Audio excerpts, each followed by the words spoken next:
दोस्तों, क्या होगा अगर आपको उस भगवान का पता मिल जाए जिसने आपको बनाया है और आप वहां पहुंच भी जाएं, तो ऐसे में आप क्या करेंगे? उनसे वरदान मांगेंगे या कुछ और? इस चीज को फैक्चुअल तरीके से प्रेजेंट करेगी आज की ये मूवी जिसका नाम है प्रोमेथियस। दोस्तों, इससे पहले कि हम मूवी में आगे बढ़े, मेरी आपसे गुजारिश है कि अगर आपने हमारे चैनल को सब्सक्राइब नहीं किया है अब तक, तो सब्सक्राइब करके बेल आइकन जरूर दबा लें ताकि ऐसी ही शानदार मूवीज आपसे मिस ना हो। तो बढ़ते हैं मूवी की तरफ। मूवी की शुरुआत में हमें दिखती है 10,000 साल पहले की पृथ्वी, जहां होते हैं माउंट एवरेस्ट से भी ऊंचे पहाड़ और झरने। इसी बीच आसमान में एक बहुत ही बड़े आकार का स्पेसशिप दिखाई देता है जो धीरे धीरे पृथ्वी की सतह की ओर बढ़ रहा होता है। तभी उसके सामने एक आदमी आता है जो दिखने में बिल्कुल ह्यूमन जैसा होता है, लेकिन उसकी आंखें और शरीर के काफी हिस्से आज के ह्यूमन से काफी अलग होते हैं। यहाँ तक कि उसकी बॉडी का शेड भी थोड़ा ग्रे कलर का होता है। हम देखते हैं कि वो ह्यूमन जैसा दिखने वाला क्रिएचर अपने पास के मौजूद एक अजीब से पॉट में से कुछ लिक्विड जैसा पीता है और उसके ऐसा करते ही वो स्पेसशिप वहां से ऊपर की तरफ वापस चला जाता है। फिर उस क्रिएचर के शरीर में कुछ होने लगता है और उसकी स्किन गलने लगती है। धीरे धीरे उसकी स्किन के साथ उसके बाकी अंग भी गलने लगते हैं और फिर वो नीचे झरने में गिर जाता है। झरने में गिरते ही उसका डीएनए भी नष्ट होने लगता है और उसकी बॉडी पानी में घुल जाती है, जिसके थोड़ी देर बाद पानी में उसके सेल्स का रिक्रिएशन शुरू होता है और एक नए डीएनए का निर्माण होने लगता है। ये वही डीएनए होता है जिससे आज के मानव जीवन की शुरुआत होती है। खैर, इसके बाद मूवी आती है सन 2090 में, जहां हमको दिखते हैं कुछ साइंटिस्ट जो स्कॉटलैंड में कुछ खोजबीन कर रहे हैं। उस टीम को लीड कर रहे होते हैं दो डॉक्टर्स जिनका नाम होता है डॉक्टर चार्ली हॉलवे और डॉक्टर शॉ। खोजबीन में डॉक्टर शॉ को 35,000 साल पुराना एक गुफा का चित्र मिलता है। उस चित्र में उनको एक कबीले का मुखिया दिखाई देता है जो तारामंडल की तरफ इशारा करके उस वक्त के लोगों को कुछ बता रहा होता है। अब कहानी 4 साल आगे बढ़ती है, जहां हमें दिखता है कि पृथ्वी से करीब 300 लाख किलोमीटर की दूरी पर प्रोमेथियस नाम का एक शिप है जिसमें होते हैं 17 क्रू मेंबर्स जो एक डेस्टिनेशन की तरफ अप्रोच कर रहे हैं।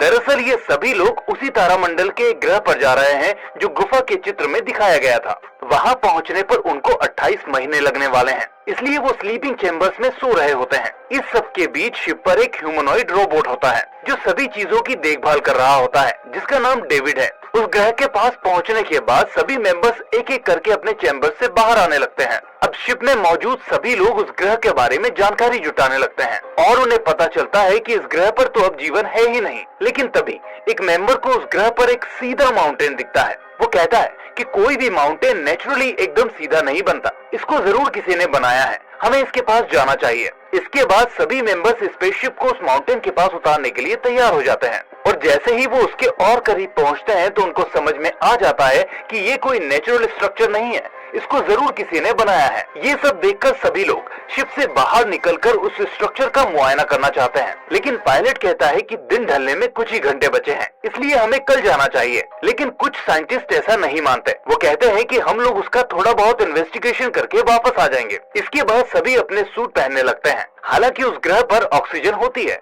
लेकिन CO2 की मात्रा ज्यादा होने की वजह से सभी अपने अपने हेलमेट्स भी लगा लेते हैं। इस बीच सभी लोगों के साथ साथ डेविड भी उस हेलमेट को लगाने लगता है। तभी चार्ली नाम का एक क्रू मेंबर उससे कहता है कि तुम तो सांस लेते नहीं हो, तुम क्यों हेलमेट पहन रहे हो? इस पर डेविड कहता है कि उसे इंसानों जैसा बनना है, इसलिए वो हेलमेट पहनना चाहता है। दरअसल डेविड का सॉफ्टवेयर इस तरह से प्रोग्राम किया हुआ होता है कि वो किसी भी चीज को आसानी से समझ जाए और जल्दी सीख जाए, और इसी वजह से उसको इस ग्रह पर भी भेजा गया था। खैर, अब सभी लोग उस जगह के लिए निकल पड़ते हैं और एक 3D स्कैन प्रिंटिंग टेक्नोलॉजी की मदद से उस स्ट्रक्चर का पूरा नक्शा बना लेते हैं। और जैसे ही वो नक्शा कंप्लीट होता है, सभी को पता चलता है कि वो स्ट्रक्चर कुछ और नहीं बल्कि एक शिप है जिसमें वो देवता आए थे जिनके चित्र उस गुफा में मिले थे। अंदर जाकर उन्हें ऊपर से पानी गिरता हुआ दिखता है तो चार्ली कहता है कि ये सूरज की गर्मी से बनने वाली पानी की बूंदें हैं। वो कहता है कि यहाँ का टेम्परेचर हमारे अनुकूल है और अगर हम चाहें तो बिना हेलमेट के भी यहाँ अंदर सरवाइव कर सकते हैं। और इतना कहते ही वो अपना हेलमेट निकाल देता है। सभी ये देखकर हैरान हो जाते हैं और एक एक करके सभी अपने हेलमेट उतार देते हैं। वहीं इतनी देर में डेविड को कुछ बटन्स का पता चलता है। वो इतना होशियार होता है कि बहुत जल्दी उन बटन्स को ऑपरेट करना समझ जाता है और उनको प्रेस करता है। प्रेस करते ही सभी के सामने कुछ बड़े बड़े आकार के लोगों की आकृति आने लगती है। दरअसल ये उस वक्त की एक CCTV जैसी रिकॉर्डिंग थी जिसको डेविड ने गलती से ऑन कर दिया था। रिकॉर्डिंग में सभी क्रिएचर एक साथ कहीं जा रहे होते हैं। ये देखकर क्रू मेंबर्स भी उसी रास्ते पर आगे बढ़ने लगते हैं। तभी हम देखते हैं कि सभी क्रिएचर एक दरवाजे के अंदर चले जाते हैं, लेकिन एक मेंबर के अंदर जाने से ठीक पहले उसका दरवाजा बंद हो जाता है और उसका सर कट जाता है।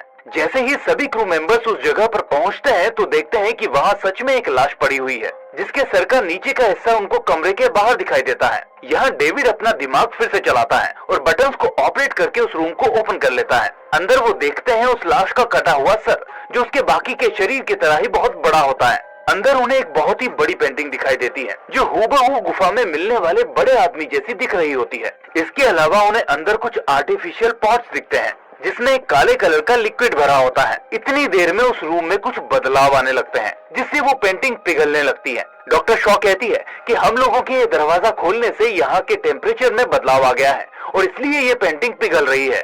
हमें यहाँ से फौरन निकल जाना चाहिए। इस बीच डेविड उस काले लिक्विड को ठीक से देखता है और सभी से कहता है कि ये जीवन की निशानी है। वो बताता है कि ये लोग दूसरे ग्रह पर अपनी सभ्यता पहुंचाने के लिए नए जीवन की खोज कर रहे थे और कुछ हद तक सफल भी हो गए थे। वो बाकी एनालिसिस कर ही रहा होता है कि तभी उनके शिप से कैप्टन का फोन आता है कि थोड़ी देर में वहाँ एक तूफान आने वाला है, इसलिए सभी लोग वहाँ से निकल आओ। इतना सुनकर डॉक्टर शॉ उस एलियन का सर अपने साथ ले जाने की तैयारी करती है और डेविड चुपके से एक आर्टिफिशियल पॉट भी अपने साथ ले जाता है। वो ऐसा क्यों करता है ये हमें आगे पता चलेगा। इसके बाद सभी अपने शिप पर वापस आने लगते हैं। तूफान की वजह से सभी को इतनी जल्दी होती है कि डॉक्टर शॉ के पास से वो सर बाहर ही गिर जाता है, जिसको लेने वो जल्दी से बाहर आ जाती है। इसी बीच वो तूफान की चपेट में आ जाती है, लेकिन डॉक्टर चार्ली उसे बचा लेता है। सभी अंदर आ जाते हैं तो पता चलता है कि अभी टीम के 2 क्रू मेंबर्स उसी शिप के अंदर हैं। इसलिए कैप्टन उनसे कहता है कि वो रात यहीं गुजारे, क्योंकि बाहर तूफान है, इसलिए सुबह कुछ लोग उनको ले आएंगे। इधर डेविड उस स्पॉट को ध्यान से देख रहा होता है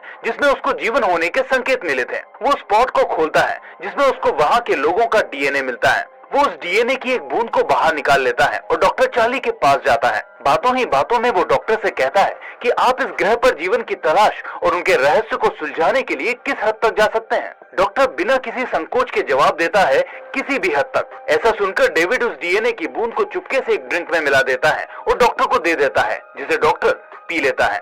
दरअसल डेविड ये जानने के लिए उत्सुक होता है कि आखिर उस डीएनए का मानव शरीर पर क्या असर पड़ेगा और ऐसा वो क्यों कर रहा है, ये हमें आगे पता चल जाएगा। उधर डॉक्टर शॉ उस सर पर रिसर्च कर रही होती है, जहां उन्हें पता चलता है कि वो जिसको सर समझ रहे हैं वो असल में एक हेलमेट है, जिसको हटाने के बाद वो उस सर को देखते हैं। तभी अपनी टीम के साथ मिलकर वो उस सर में न्यूरोलॉजिकल करंट के थ्रू जान डालने की कोशिश करती है, जिसके बाद उसमें थोड़ा मूवमेंट होने लगता है, लेकिन वो सर इस रिएक्शन को झेल नहीं पाता और फट जाता है। इसके बाद डॉक्टर शॉ उस डीएनए का सैंपल लेती है और ह्यूमन डीएनए से मैच करती है और यहाँ सभी के होश उड़ जाते हैं, क्योंकि दोनों के सैंपल्स 100% मैच हो जाते हैं। इसका मतलब अभी तक लोग अपने जिस भगवान को ढूंढ रहे थे, जिसने मानव को बनाया था, वो उन्हें मिल चुका था। इस बीच वो उसकी लाश के कार्बन प्रिंट से उस वक्त का पता लगाते हैं जब इस क्रिएचर की मौत हुई थी। तो उनको पता चलता है कि इसकी मौत करीब 2000 साल पहले हुई है और यही हमारे पूर्वज थे, जिन्होंने अपने डीएनए को पृथ्वी पर सर्कुलेट किया,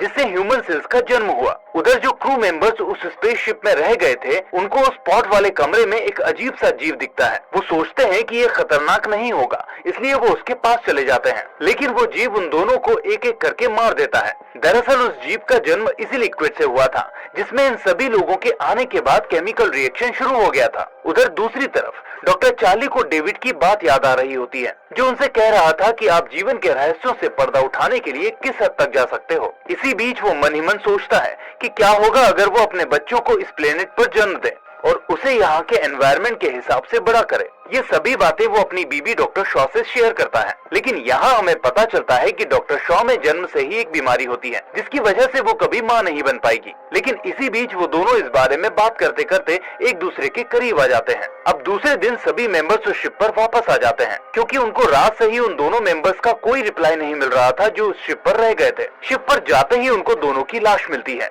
जिसको देखकर सभी का दिमाग खराब हो जाता है। वो समझ नहीं पाते कि आखिर इस तरह किसने इनको मारा है। वहीं डेविड सोचता है कि जब हमने शिप का 3D मैप बनाया था, वो एक पॉइंट पर जाकर अपने आप रुक जाता था, इसलिए वो अकेले उस पॉइंट की तरफ निकल पड़ता है। लास्ट में उसको एक हॉल का गेट दिखता है, जिसको वो अपने दिमाग की मदद से खोल लेता है। अब अंदर उसे जो दिखता है उससे उसके होश उड़ जाते हैं। उसे यहाँ काफी बड़े बड़े स्लीपिंग चेम्बर्स दिखाई देते हैं। वहीं उसे कुछ और बटन्स दिखाई देते हैं जिनको वो ऑपरेट करने लगता है। ऐसा करते ही वहाँ फिर से एक रिकॉर्डिंग शुरू हो जाती है, जिसमें उसे पता चलता है कि बरसों पहले इन एलियंस ने या कहे इंसानों के निर्माताओं ने एक और जीवन के लिए नए सेल का आविष्कार किया था और उसको इस्तेमाल करने के लिए वो पृथ्वी पर ही जाने वाले थे। इतनी देर में वो एक्सरे रिकॉर्डिंग बंद हो जाती है और इसी बीच डेविड को पता चलता है कि उस हॉल में एक स्लीपिंग चेंबर के अंदर एक एलियन अभी भी जिंदा है जो सो रहा है। उधर सभी क्रू मेंबर्स के बीच डॉक्टर चार्ली की तबीयत बिगड़ने लगती है। डॉक्टर शॉ देखती है कि उसकी हालत सीरियस है, इसलिए वो कैप्टन से शिप का पीछे का दरवाजा खोलने को कहती है ताकि डॉक्टर चार्ली को जल्दी से जल्दी वापस शिप पर ले जाया जा सके। और जैसे ही वो लोग शिप के अंदर जाने वाले होते हैं, उस शिप की लीडर सभी से कहती है कि वो चार्ली को अंदर नहीं आने देगी क्योंकि वो इन्फेक्टेड है और इससे सभी लोगों को खतरा हो सकता है। डॉक्टर शॉ ऐसा सुनकर भड़क जाती है। वो अपने पति को इस तरह तड़पता हुआ नहीं देख सकती थी, इसलिए वो उससे बहस करने लगती है। लेकिन इस बीच चार्ली खुद ही लीडर से उसको खत्म करने का बोलता है क्योंकि वो समझ जाता है कि उसका बचना अब मुमकिन नहीं है। इसके बाद लीडर चार्ली को जिंदा ही जला देती है, जिसको देखकर डॉक्टर शॉ बेहोश हो जाती है। होश में आने पर वो देखती है कि उसके सामने डेविड खड़ा हुआ है। वो उसके शरीर को चेक कर रहा है। डेविड उसको कहता है कि आपको आराम की जरूरत है क्योंकि आप माँ बनने वाली हो और आपके पेट में 3 महीने का गर्भ है। ये सुनकर डॉक्टर शॉ हैरान रह जाती है क्योंकि ना तो वो माँ बन सकती थी और ना ही 3 महीने पहले प्रेग्नेंट हुई थी। तभी उसे याद आता है कि वो कल रात ही चार्ली के साथ इंटीमेट हुई थी और हो सकता है चार्ली को जो इन्फेक्शन था उसकी वजह से ही ऐसा कुछ हुआ हो। वो फौरन डेविड को बोलती है कि क्या तुम गर्भ को मेरे पेट से निकालने के लिए ऑपरेशन कर सकते हो, तो डेविड उससे मना कर देता है। वो कहता है कि शिप पर ऐसा कुछ भी मौजूद नहीं है जिससे आपका ऑपरेशन हो सके, इसलिए हम आपको स्लीपिंग चेंबर में रख देंगे। पृथ्वी पर लौटने के बाद आपकी देखभाल की जाएगी, आप परेशान ना हो। डॉक्टर शॉ से कहती है कि मुझे इस बच्चे को देखना है, जिस पर डेविड उनसे मना कर देता है और एक इंजेक्शन दे देता है जिससे डॉक्टर शॉ बेहोश हो जाती है। दरअसल डेविड इलाज के दौरान ये पता कर चुका होता है कि जो बच्चा डॉक्टर शॉ के पेट में है वो उसी डीएनए की वजह से है जो चार्ली को दिया गया था। इसके बाद 2 लोग मिलकर डॉक्टर शॉ को स्लीपिंग चेंबर में ले जाने की तैयारी करते हैं, लेकिन तभी वो उठकर दोनों से लड़ने लगती है। इसी बीच वो वहाँ से भागकर एक ऐसे रूम में पहुँचती है जहाँ बेहद एडवांस टेक वाली ऑपरेशन मशीन होती है। डॉक्टर शॉ उस मशीन को अपने ऑपरेशन के लिए तैयार करती है और रोबोट की मदद से वो मशीन पूरा ऑपरेशन कर देती है। ऑपरेशन में उनके पेट से एक अजीब सा जीव निकलता है जिसको वो उसी रूम में बंद करके वहाँ से भाग जाती है। भागकर जब वो वापस क्रू मेंबर्स के केबिन में आती है तो देखती है कि वहाँ सभी के बीच एक बूढ़ा आदमी बैठा है, जिसको देखकर वो हैरान रह जाती है। दरअसल ये बूढ़ा आदमी वही इंसान था जिसने इस पूरे प्रोजेक्ट को खड़ा किया था।